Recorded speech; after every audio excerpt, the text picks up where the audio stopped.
You know that feeling. The deadline is tomorrow. Your stomach is in knots. Your brain is on fire with panic.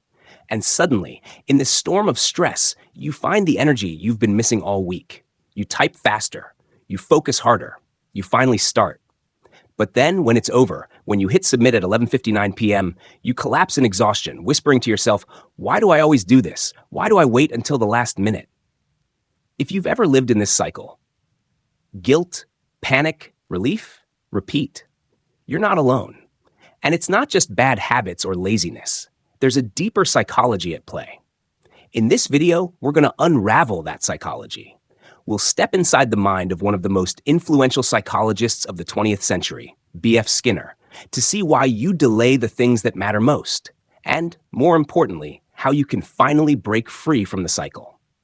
Stick with me until the end, because once you understand this, you'll never look at procrastination the same way again. Let's start here. Procrastination isn't about being lazy. Think about the last time you put off something important. Maybe it was a work report, studying for an exam, paying your bills, or even booking that doctor's appointment you've been avoiding. It wasn't that you did nothing. No, you cleaned your room, you scrolled endlessly, maybe you even answered old emails. You did something, just not the thing that mattered most. Why? Because important things carry weight. They carry risk, they make us feel exposed, and our brain doesn't like discomfort. It prefers comfort, instant gratification. But here's the weird twist. The more we delay, the heavier the task becomes, like a shadow that grows darker and darker until we can't escape it anymore. So we wait, and then, finally, the shadow looms so large it threatens to crush us. That's when we act. But is procrastination simply self-sabotage? Or is it something else? Here's where B.F. Skinner steps in, because what he discovered about human behavior might completely change how you understand this cycle.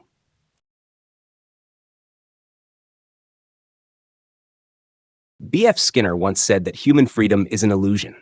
At first glance, that sounds harsh, almost insulting. But what he meant was this: our choices, our habits, and even our biggest life patterns are not always the result of pure willpower or conscious decision-making. Instead, they are shaped by invisible forces that guide us in ways we don't even notice. Those invisible forces are the patterns of reward and punishment that run through our daily lives. Skinner called this principle operant conditioning. It's the idea that we naturally repeat behaviors that bring us pleasure or relief, and we naturally avoid behaviors that bring us pain or discomfort. Now let's apply this to procrastination. When you have an important task in front of you, let's say an assignment, a presentation, or even something like filing your taxes, it immediately stirs up uncomfortable feelings, anxiety, boredom, self-doubt. The task feels heavy, maybe it even feels threatening. So what do? You put it off. You distract yourself with something easier, more enjoyable, or less risky. And in that moment, the second you choose delay, you feel a rush of relief. The weight of the task is gone, at least temporarily. That relief is a reward. Your brain says, that feels better. Let's do that again next time. But it doesn't stop there. Fast forward to the deadline.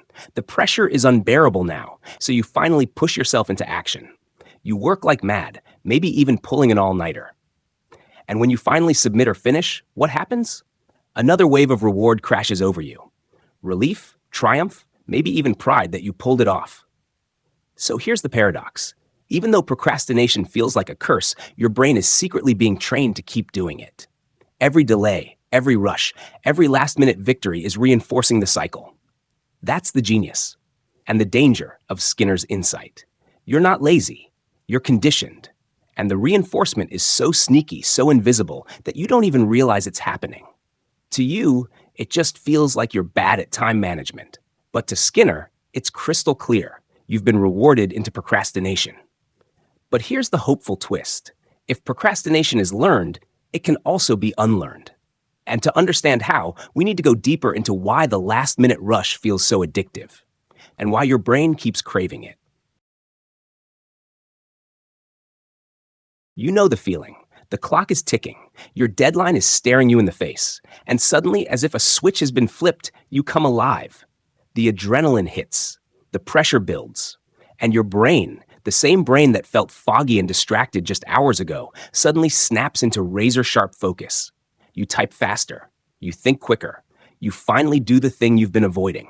And when it's done, that wave of relief, almost euphoria, washes over you.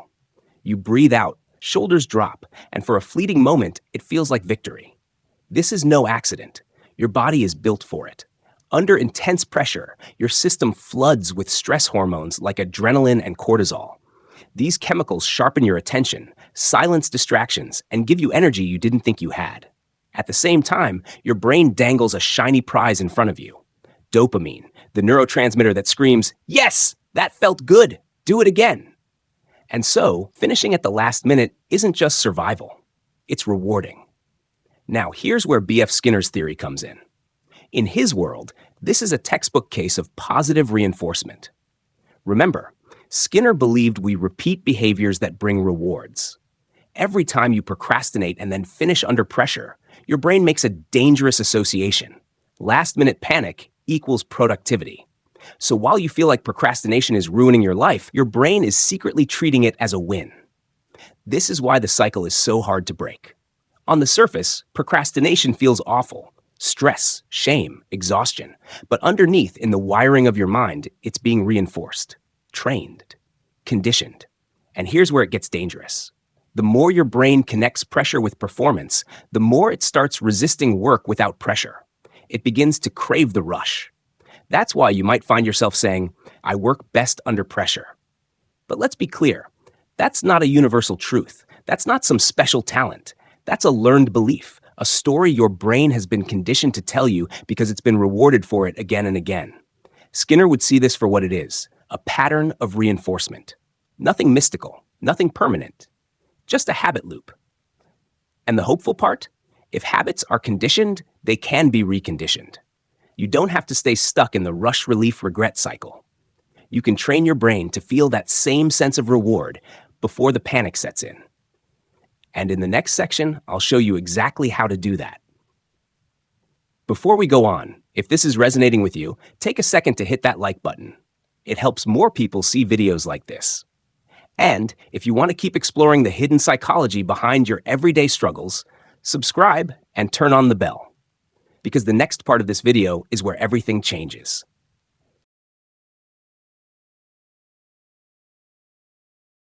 So how do we unlearn procrastination? Skinner's answer is simple. Change the rewards. If you want to stop waiting until the last minute, you need to stop letting your brain be rewarded for delay and start rewarding it for action. Here are 3 ways to do that. Reward the start, not just the finish. Instead of only celebrating when the task is done, reward yourself the moment you begin. Start the report, 5 minutes of music. Open the book, a small treat. Skinner would say, reinforce the behavior you want to see more of. Create artificial deadlines. If your brain craves pressure, give it pressure early. Break big projects into smaller deadlines. Skinner showed that consistent reinforcement creates habits faster than random reinforcement. A mini deadline every 2 days? That's training your brain. Remove hidden rewards of procrastination. Scrolling TikTok instead of studying? That's a hidden reinforcement. Make it harder. Delete the app. Move your phone. Skinner would remind you, if you want a behavior to stop, stop reinforcing it. The same psychology that conditioned you into procrastination can condition you out of it. But let's be honest, if it's that simple, why does it still feel so hard to change?